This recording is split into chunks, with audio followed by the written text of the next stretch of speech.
is far more generous than any peer group that any organization could come up with. And that impacts your staffing levels. Would you repeat those numbers for me?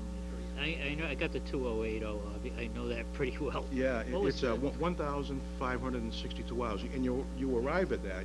You start off with 2,080 hours the average person works in a year, and you begin to subtract off vacation time, personal time, sick time, holiday comp days, comp time, mandatory training, birthdays. I mean, you subtract that off. When I use a 20-year veteran as the benchmark for this, it came up with those numbers, and so it just creates a staffing dilemma.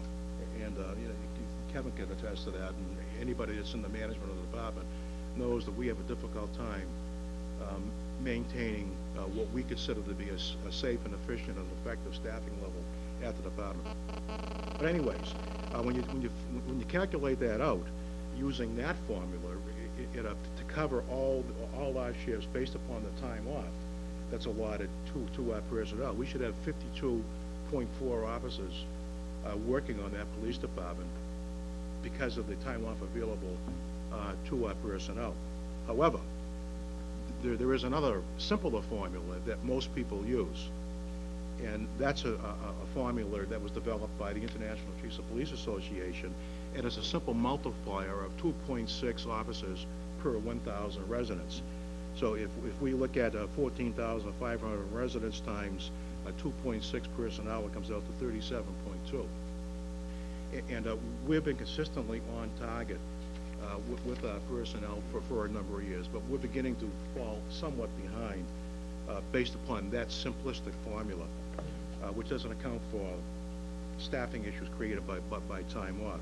And if you look at the potential population growth explosion in this community because of the Route 62 project, using that formula, we'll likely should have about 49.5 officers. Continuing on, if you turn to page 5, part of that mandate was to do a risk analysis and a probability assessment. And we looked at the demographics and characteristics of North Reading. And North Reading has 22 liquor serving and or retail establishments in the community. And what are the likely crimes you'll see associated with that? Well, driving under the influence, minors in possession of alcohol, fights, disturbances, motor vehicle accidents, and the probability of that happening is high. Going on, we have 6 apartment, condo, trailer park complexes and 5 multi-unit buildings and an unknown number of multi-family houses in the community. That's, in the police parlance, it's called high-density living, and high-density living creates socio kinds of problems that we have to deal with, such as domestic abuse, larceny, motor vehicle breaks, warrants, unregistered motor vehicles. The probability of those things happening are high. So you can look at those categories there and see that the things that we respond to and these individual characteristics of the town of North Reading that make North Reading unique amongst even those people in the peer community. I'll get to that in a few moments because we did our own analysis of those peer communities comparing these factors. North Reading is a unique community. We're at an epicenter. We're one of those rare communities that we're at the convergence of Route 128, Route 93, Route 28, Route 62, and Route 125. How does that impact North Reading? Well, it makes it it's an easy drive up the street to get drugs, to go to pawn shops, to find weapons, and so on. It's also the pipeline for people coming from New York or from other parts of the country bringing drugs through. And so we end up seeing this. It has been recognized by the FBI, recognized by the Alcohol, Tobacco, and Firearms, and especially recognized by the DEA. That's why they solicit our department so heavily for support, because of the proximity of our community to being in the epicenter of this kind of activity.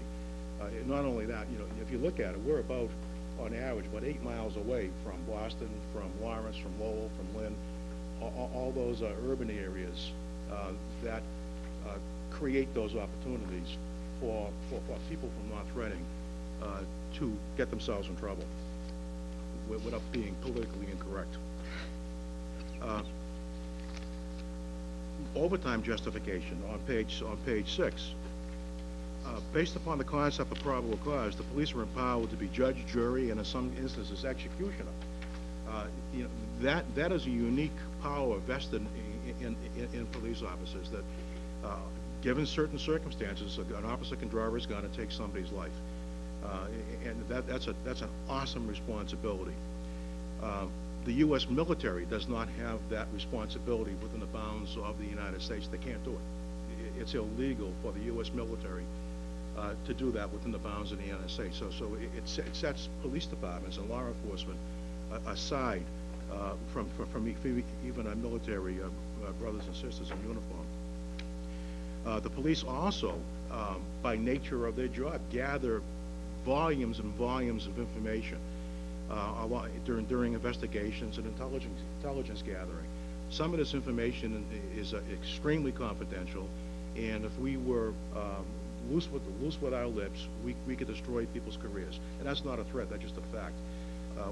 And it doesn't happen. Our officers have high integrity, they're ethical as heck, and we have very strict policy procedures and hold our officers accountable by consistent application of our rules. And we got to have that kind of stuff. So how do we achieve that? We achieve it through training. We achieve it by trying to maintain a supervisor on every shift so that they can be there in times of a crisis to ensure that weapons are deployed properly, that our officers are acting in ethical in moral ways, and that we have a proper staffing level to ensure that our officers are providing good service to the community in a safe and an efficient manner. And that's the basic, in a nutshell, justification for overtime. In closing, before we move on to the budget, in recent years, 7 young North Reading residents have died from heroin overdoses. Many more have been in jail, are in jail. Many have been in rehab, and there are currently people in rehab, and probably about 100 people from North Reading are in rehab programs across the state, and that's pretty significant. And it's not old folk; it's kids that are just out of high school. So it's that population group that we're all concerned about. The North Reading Police Department has had a significant positive impact on this tragic problem by aggressively pursuing offenders and gathering intelligence through education programs such as DARE, working with school staff and parents and presenting parent seminars, and working with addicts and their families to find affordable treatment. That's something that most police departments don't do. In fact, our program has been emulated and copied by the Woburn District Court and all the communities that attend that district court. They've taken our program and they've called it the HEAP program, our Heroin Education Awareness Training. And they've went out and received a grant from the state, and they have 10 beds set aside for Woburn Court communities for those kind of families that have first-time young offenders that are drug addicted and they can't get a bed. You know, they're awaiting a bed and there's no place to go. North Reading has used that, availed themselves of that opportunity about 5 times in the last 6 months of young folks taking those beds up to 30 days, awaiting transfer into a more viable treatment program. But the honor was that they looked at our program and adopted our program almost in its entirety. If you do an assessment of how our government in the past has, they've supported drug enforcement through enforcement efforts, through funding enforcement efforts, education, and treatment efforts. However, historically, when things look good, the government pulls the money out. And guess what happens? You know, the problems manifest themselves again, and here we go again. It's a vicious cycle. One doesn't have to go back too long ago to the 1980s when we had a significant drug problem in that era across our country, and the government's put all kinds of money in there, created the Governor's Alliance Against Drug programs throughout the 50 states, who funnel money into the communities to fight that problem. And you're seeing ads, public service announcements on television decrying the use of drugs. And all of a sudden, numbers start to get better, and all that funding dried up. And what I'm asking you folks is not to become part of that problem like our big brothers in Washington, and not to pull back funding from this department, impact our staffing or impact our funding greatly while we're getting ahead of this curve. It would have tragic results if we're unable to perform the services that we're performing today, and basically somebody's going to die. Who will answer the parents of the next North Reading youth who overdoses and perhaps dies? How will you answer the questions that arise? What could you have done to save my child, to keep him or her out of jail? Who is going to patrol the streets late at night or respond to a late night domestic assault or burglary? These are very real questions. If I'm short-staffed, lose staffing, I will not be able to staff the overnight shifts because most of our activity takes place. So if that burglary takes place, that domestic violence incident takes place, we can't respond. And there is a simple philosophy. It's called reasonable risk versus acceptable casualties. Reasonable risk is how the police operate. Acceptable casualties is how the military operates. The military will look at training, equipment, manpower, and the event, and then they'll make a calculated estimate. Okay, we expect 10% casualties, and they'll go off and do their operation. Police, on the other hand, this has been upheld by the United States Supreme Court, are not mandated to have acceptable casualties. What we have to look at are training, our staffing levels, and our experiences and our equipment.